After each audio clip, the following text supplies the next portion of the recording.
Hello friends, smart work education में आप सभी का स्वागत है। आज मैं आपको बताने वाला हूँ अलंकार का सेकंड पार्ट। हमने अपने पिछले पार्ट में आपको बताया था कि अलंकार कितने प्रकार के होते हैं, अलंकार क्या होता है, और हमने उसमें अपना फर्स्ट पार्ट शब्दालंकार आपको बताया था। अगर आपने वो वीडियो नहीं देखी है तो आप हमारे डिस्क्रिप्शन बॉक्स में जाकर वो वीडियो देख लें। और इस वीडियो के माध्यम से मैं अपना सेकंड पार्ट अर्थालंकार आपको समझाऊंगा। तो ये वीडियो काफ़ी इंटरेस्टिंग होने वाली है और मैं आपको इसमें बताऊंगा कि कक्षा 10वीं, 9th, 10th, 11th, 12th और कंपटीशन क्लास में कैसे इसका यूज होता है और किस टाइप से ये एग्ज़ाम में पूछे जाते हैं। तो आप इस वीडियो को हमारी को लास्ट तक बहुत ही अच्छे से और ध्यान से देखिएगा। अब हम स्टार्ट करते हैं अपने अलंकार। तो फ्रेंड्स, हम सबसे पहले एक बार रिवाइज करते हैं कि अलंकार क्या होता है। तो फ्रेंड, अलंकार की परिभाषा है काव्य की शोभा बढ़ाने वाले तत्वों को ही हम अलंकार कहते हैं। क्या बोला फ्रेंड मैं? काव्य की शोभा बढ़ाने वाले तत्वों को ही हम अलंकार कहते हैं। मतलब जो शब्द काव्य की शोभा बढ़ाएं, मतलब जो शब्द किसी कविता की या किसी निबंध की शोभा को बढ़ाते हैं, वह शब्द अलंकार कहलाते हैं। अलंकार फ्रेंड मुख्यतः दो प्रकार के होते हैं। एक होता है शब्दालंकार, जो हम अपनी पिछली वीडियो में आपको बता चुके हैं, और एक होता है अर्थालंकार।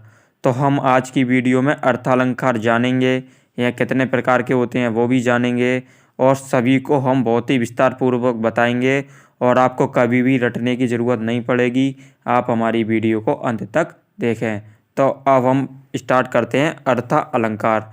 तो हमारी अर्थालंकार की परिभाषा है फ्रेंड, जहाँ अर्थ के द्वारा किसी कविता में सौंदर्य का भाव उत्पन्न होता है, उसे हम अर्थालंकार कहते हैं। क्या बोला फ्रेंड मैं? जहाँ अर्थ के द्वारा किसी कविता में सुंदरता का भाव उत्पन्न होता है, उसे हम अर्थालंकार कहते हैं। आप फ्रेंड ये तो जानते ही हैं कि अलंकार क्या होता है। अलंकार वो शब्द होता है जो काव्य की शोभा को बढ़ाता है। तो जो शब्द से शोभा बढ़ाता है उसे हम शब्दालंकार कहते हैं, और जो अर्थ के द्वारा शोभा बढ़ाता है उसे हम अर्थालंकार कहते हैं। अब हम जानेंगे कि अर्थालंकार कितने प्रकार के होते हैं। तो फ्रेंड, मुख्यतः हमारे अर्थालंकार 4 प्रकार के होते हैं। होते तो काफ़ी हैं लेकिन अभी हम आज इस वीडियो में आपको मुख्यतः प्रकार आपको बताएंगे। अब हम जानते हैं कि ये 4 प्रकार कौन कौन से हैं। तो हमारा फर्स्ट है उपमा अलंकार, सेकंड है रूपक अलंकार, थर्ड है उत्प्रेक्षा अलंकार, और फोर्थ है विनोनोक्ति अलंकार। क्या है? फर्स्ट उपमा, सेकंड रूपक, तीसरा उत्प्रेक्षा, चौथा विनोक्ति अलंकार। अब हम सबसे पहले विस्तार में क्या जानेंगे? उपमा अलंकार। अब हम परिभाषा बताते हैं उपमा अलंकार की। जहाँ पर उपमेय को उपमान के समान बताया जाए, उसे हम उपमा अलंकार कहते हैं। एक बार और समझेंगे। जहाँ पर उपमेय को उपमान के समान बताया जाए, उसे हम उपमा अलंकार कहते हैं। क्या याद रखोगे? उपमेय को उपमान के समान, समान, उपमा समान, याद क्या रखना है? उपमा समान, उपमा में समान। तो उपमेय को उपमान के समान बताया जाए, उसे हम उपमा अलंकार कहते हैं। अब फ्रेंड, यहाँ बात करते हैं हम उपमेय और उपमान होता क्या है, विस्तार से जानेंगे। उपमेय और उपमान क्या होते हैं, इनको हम बताते हैं। उपमेय की परिभाषा है जिस व्यक्ति वस्तु की तुलना की जाती है, उसे हम उपमेय कहते हैं। क्या बोला मैं? जिस व्यक्ति वस्तु की तुलना की जाती है, उसे हम उपमेय कहते हैं। एक उदाहरण के द्वारा समझिए। मेरा उदाहरण है, चंद्रमुखी का मुख चंद्रमा के समान है। क्या बोला मैं? चंद्रमुखी का मुख, मतलब चंद्रमुखी किसी औरत का नाम है, उसका मुख माने मुँह चंद्रमा के समान है। मतलब मैंने अपनी परिभाषा में क्या बताया था उपमेय में? जिस व्यक्ति वस्तु की तुलना की जाती है, तो इसमें क्या है फ्रेंड? चंद्रमुखी के मुख, मतलब चंद्रमुखी औरत का नाम है, तो उसके मुख मतलब किसी उसकी व्यक्ति हो गई चंद्रमुखी, और वस्तु में हो गया मुख। तो इसमें क्या हो गया? मुख क्या हो गया? उपमेय। क्या हो गया फ्रेंड? उपमेय।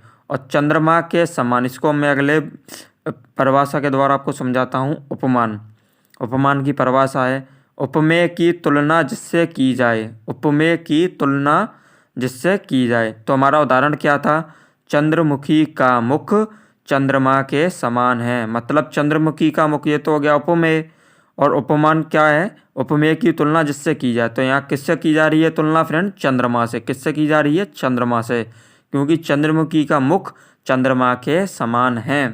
तो जो चंद्रमुखी का मुख है वो हो गया उपमेय, और जो चंद्रमा के समान है वो हो गया उपमान। अब हम इसमें कुछ डेफिनेशन आपको समझाता हूँ जो आगे आने वाले अलंकारों में काफ़ी इम्पोर्टेंट रहेंगी।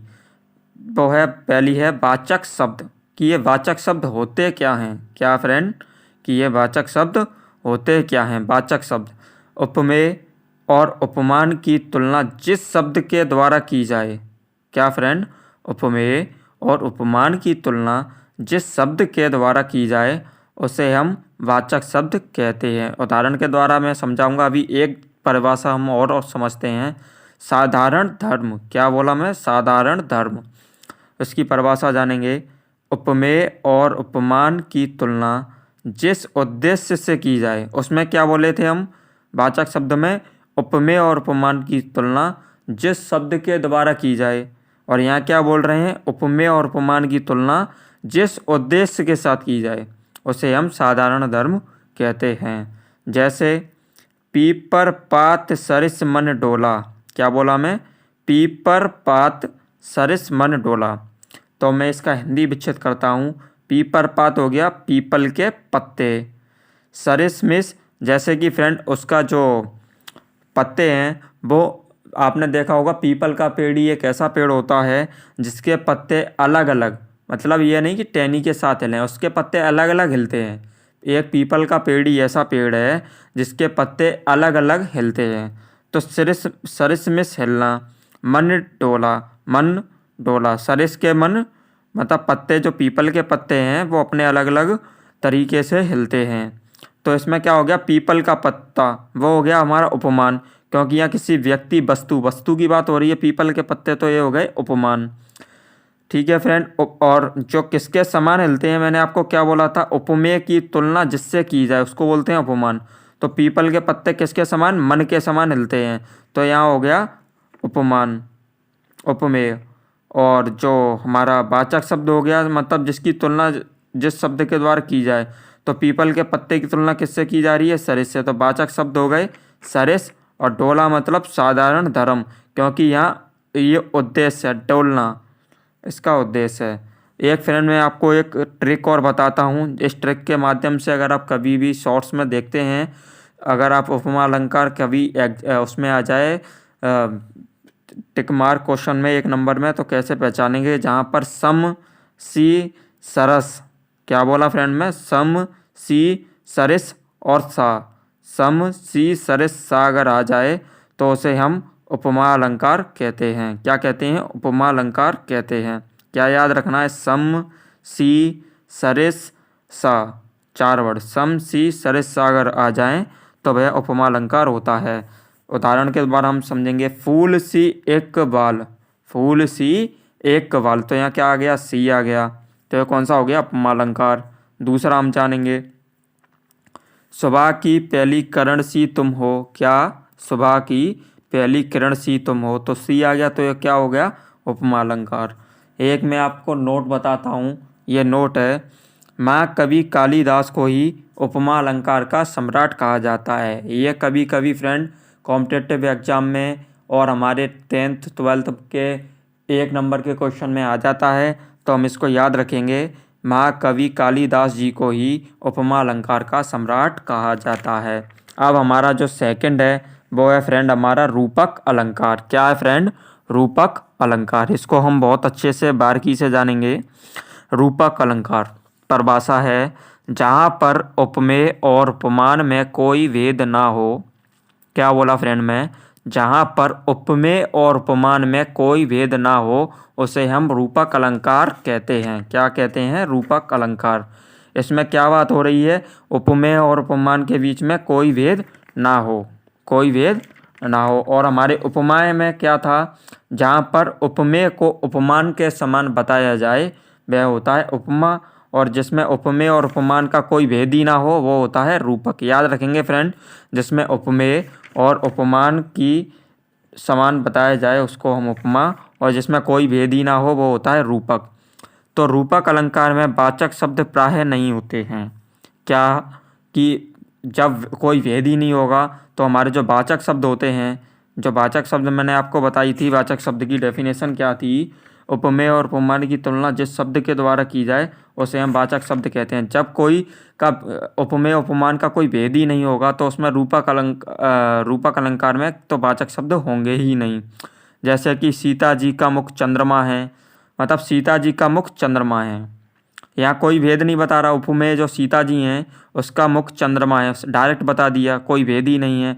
आप शेर हैं, आप शेर हैं तो हैं, इसमें कोई भेद है ही नहीं, कोई तुलना है ही नहीं। चरण कमल बंधो हर जाई, क्या चरण कमल बंधो हर जाई, कोई तुलना ही नहीं हो रही, कोई भेद ही नहीं है, तो ये हो जाएगा फ्रेंड हमारा रूपक अलंकार। अगर इसमें ऐसे आ जाता सीता जी का मुख चंद्रमा के समान है, मतलब सीता जी का मुख हो जाता चंद्रमा के समान, तो वो हो जाता उपमा अलंकार, क्योंकि उपमेय उपमान की तुलना है, मतलब विशेषता बता रहा है, तो वो हो जाएगा उपमा अलंकार।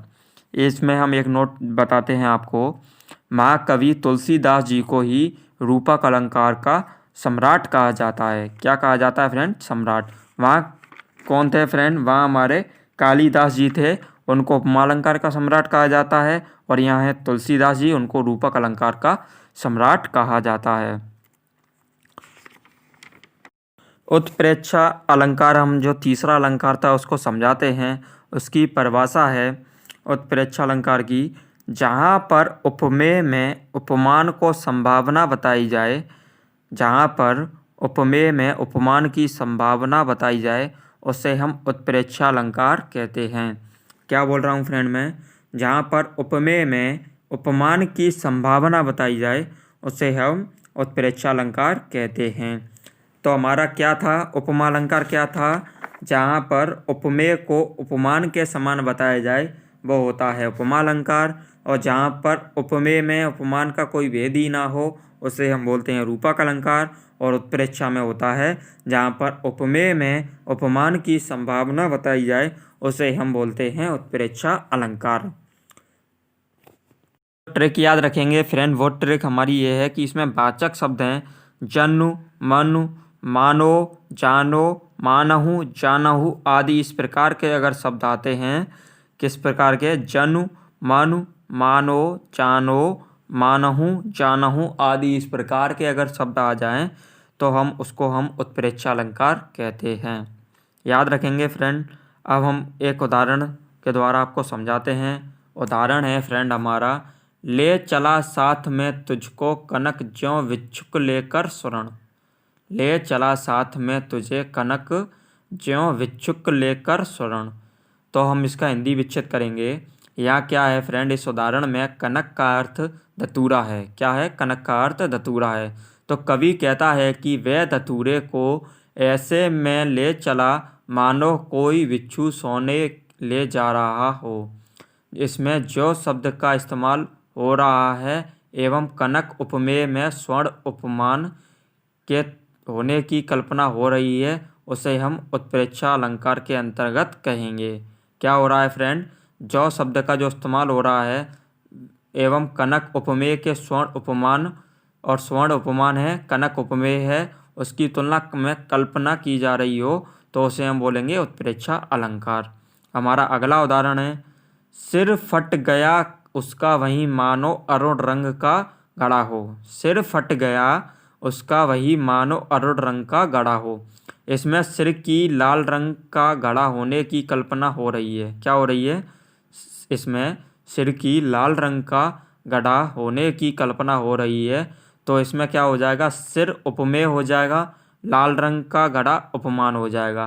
तो इसमें क्या हो रहा है? उपमेय में उपमान होने की कल्पना की जा रही है, तो इसको हम क्या बोलेंगे फ्रेंड? इसको हम बोलेंगे उत्प्रेक्षा अलंकार। और इसमें क्या आ गया फ्रेंड? मैंने आपको ट्रिक भी बताई थी, इसमें आ गया मानो। क्या आ गया फ्रेंड? मानो। अगर मानो आ जाए तो हम इसको बोलेंगे, मानो आ जाए, जनु आ जाए, मनु आ जाए, जानो आ जाए, मानहु आ जाए, जानहु आ जाए, तो हम इसको बोलेंगे उत्प्रेक्षा अलंकार। हमारा जो अगला अलंकार है वो है भिन्नोक्ति अलंकार। इसकी परिभाषा हम जानते हैं, जहाँ बिना शब्द के द्वारा किसी वस्तु की यथार्थता बता जाए उसे हम भिन्नोक्ति अलंकार कहते हैं। क्या है? जहाँ बिना शब्द के द्वारा किसी वस्तु की यथार्थता बताई जाए उसे हम भिन्नोक्ति अलंकार कहते हैं। इसको उदाहरण द्वारा मैं आपको समझाता हूँ जिससे आप अच्छे से समझेंगे। घन आए घनघोर पे सलित न लाए नीर, जन प्रतिनिधि हरित नहीं ज्यों जनगण की पीर। क्या बोला मैं?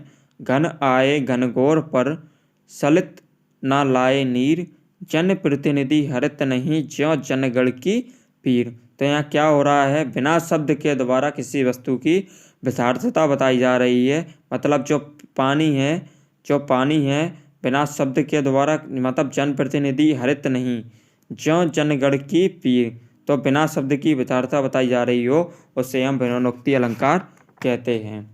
क्या है फ्रेंड? हमारे अर्थालंकार 4 थे। कौन से थे? उपमा, रूपक, उत्प्रेक्षा, भिन्नोक्ति। उपमा में क्या था? जहाँ पर उपमेय को उपमान के समान बताया जाए यह होता है उपमेय अलंकार।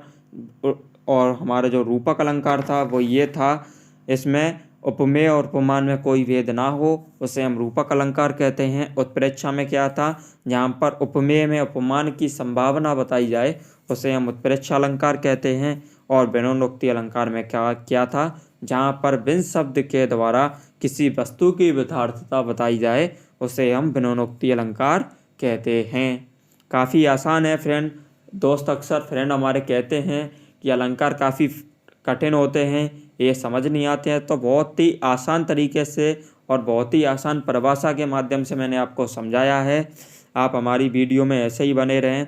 अब मैं आपको कुछ ऐसे अलंकार बताऊंगा जो इम्पोर्टेंट रहते हैं और विशेष अलंकार में उन्हें माना जाता है।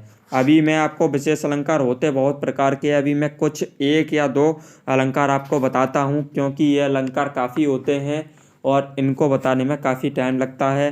तो मैं आपको अच्छे से अपनी अगली वीडियो में शेयर करूँगा। तो अभी मैं जो आपको बताने वाला हूँ वो है मानवीय करण अलंकार। ये बहुत विशेष अलंकार होता है और काफ़ी इम्पोर्टेंट अलंकार होता है। तो हम इसको जानते हैं मानवीय करण अलंकार की परिभाषा क्या है। तो मानवीय करण अलंकार की हमारी जो परिभाषा है वो ये है, जहाँ प्रगति को मानव के सादृश्य मान लिया जाए, जहाँ प्रगति को मानव के सादृश्य मान लिया जाए वह मानवीकरण अलंकार कहते हैं। मानवीकरण अलंकार होता है, मतलब मैं क्या बोल रहा हूँ, जहाँ प्रगति को, मतलब प्रगति को मानव के समान, सादृश्य में समान मान लिया जाता है उसे हम मानवीकरण अलंकार कहते हैं। ये मानव के द्वारा बनाया गया अलंकार है तो हम इसको मानवीकरण अलंकार कहते हैं। उदाहरण है हमारा, चारु चंद्र की चंचल किरणें खेल रही थी जलथल में। क्या बोला मैं? चारु चंद्र की चंचल किरणें खेल रही थी जलथल में, स्वच्छ चांदनी बिछी हुई है अवनी और अंबन के तल में। तो क्या हो रही है? जो चारु चंद्र की किरणें हैं, चारु चंद्र की जो चंचल किरणें हैं खेल रही हैं जलथल में, स्वच्छ चांदनी बिछी हुई है अवनी और अवन के तल में। तो क्या है फ्रेंड? यहाँ प्रगति है जो मानव के समान है, मानव के समान तुलना हो रही है, तो हम इसको मानवीकरण अलंकार कहेंगे। अब हमारा जो अगला है विभावना अलंकार। क्या है फ्रेंड? विभावना अलंकार। विभावना और विशेषोक्ति अलंकार में कभी कभी अंतर पूछ लिया जाता है, तो आप इसको बहुत ही बारीकी से समझना। विभावना अलंकार की परिभाषा है, इसमें कारण का तो अभाव होता है और कार्य की पूर्णता होती है। क्या है फ्रेंड? इसमें कारण का तो अभाव होता है और कार्य की पूर्णता होती है, उससे हम विभावना अलंकार कहते हैं। उदाहरण है, बिनु पद चले सुने विनु काना। क्या है? बिनु पद चले सुने विनु काना, मतलब इसमें क्या है? काम की पूर्णता हो रही है। सुने विनु काना मतलब बिना पद चले, बिना चले ही सुन रहे हैं काना, बिना पद सुने बिनु काना। तो इसमें कारण का तो अभाव हो रहा है और कार्य की पूर्णता हो रही है, इसको हम विभावना अलंकार बोलेंगे। और हमारा जो अगला है वो है विशेषोक्ति अलंकार। हम इसको परिभाषा के माध्यम से जानते हैं। इसमें कारण की तो विद्यमानता रहती है। क्या रहती है? कारण की तो विद्यमानता रहती है और इसमें कार्य की पूर्णता नहीं होती है, उसे हम विशेषोक्ति अलंकार कहते हैं। विभावना में क्या था, इसमें कारण का तो अभाव होता है और इसमें कार्य की पूर्णता होती है, उसे हम विभावना अलंकार कहते हैं। और जहाँ कारण की विद्यमानता हो और कार्य की पूर्णता नहीं हो, उसे हम विशेषोक्ति अलंकार कहते हैं। उदाहरण है हम फ्रेंड हमारा, नेह नैनिन को कछु उपजी बड़ी बलाय। नेह नैनिन को कहू उपजी बड़ी बलाय। तो फ्रेंड ये अलंकार हैं हमारे विशेष अलंकार के अंतर्गत आते हैं। तो फ्रेंड ये काफ़ी होते हैं, जैसे हमारा अतिशयोक्ति अलंकार हुआ, हमारा व्यतिरेक अलंकार हुआ, अनयोक्ति अलंकार हुआ, विशेषोक्ति अलंकार हुआ, व्याज स्थिति अलंकार हुआ, व्यास निंदा अलंकार हुआ, उदाहरण निंदा अलंकार हुआ, समय अलंकार हुआ, छंद अलंकार हुआ, निबंध अलंकार हुआ, विभावना अलंकार हुआ, व्याज निंदा अलंकार हुआ, व्याज स्थिति अलंकार हुआ। ये काफ़ी प्रकार के अलंकार होते हैं जो हमारे विशेष अलंकार के अंतर्गत आते हैं और ये काफ़ी बड़ा टॉपिक है, इसलिए मैं अभी इसको 5 से 10 मिनट में ख़त्म ना करते हुए अपनी नेक्स्ट वीडियो में आपको शेयर करूंगा और सभी अलंकार को बहुत ही बारीकी से समझाऊंगा। ये काफ़ी इम्पोर्टेंट भी होते हैं और हमारे कॉम्पिटिटिव एग्जाम में भी बहुत आते हैं। और हमारे कक्षा 12वीं और कक्षा 10वीं के बच्चे बोलते हैं कि ये ब्याज निंदा विभावना अलंकार तो हमारी किताबों में है नहीं, फिर क्यों आए। तो ये क्या है फ्रेंड, हमारे विशेष अलंकार होते हैं। तो इसलिए आप इस वीडियो को भी, हमारी आने वाली वीडियो को भी बहुत ध्यान से देखना। ये हमारे आने वाले फ्यूचर वाले एग्ज़ामों में जहाँ हिंदी आती है काफ़ी इम्पोर्टेंट होते हैं। इसलिए फ्रेंड आप हमारी अगली वीडियो को भी बहुत ध्यान से देखना। अगर फ्रेंड आपको हमारी ये वाली वीडियो पसंद आई हो तो प्लीज़ लाइक करें, शेयर करें, अपने फ्रेंडों के साथ इसको शेयर करें, जिससे आप उनका भी पढ़ाई में और हमारे हिंदी से रिलेटेड जितनी भी वीडियो आती हैं वो उनको सब्सक्राइब करेंगे तो उन तक भी हमारी वीडियो पहुंचेंगी। अगर फ्रेंड आपको हमारी वीडियो पसंद आई हो तो लाइक शेयर सब्सक्राइब करना ना भूलें। Thank you.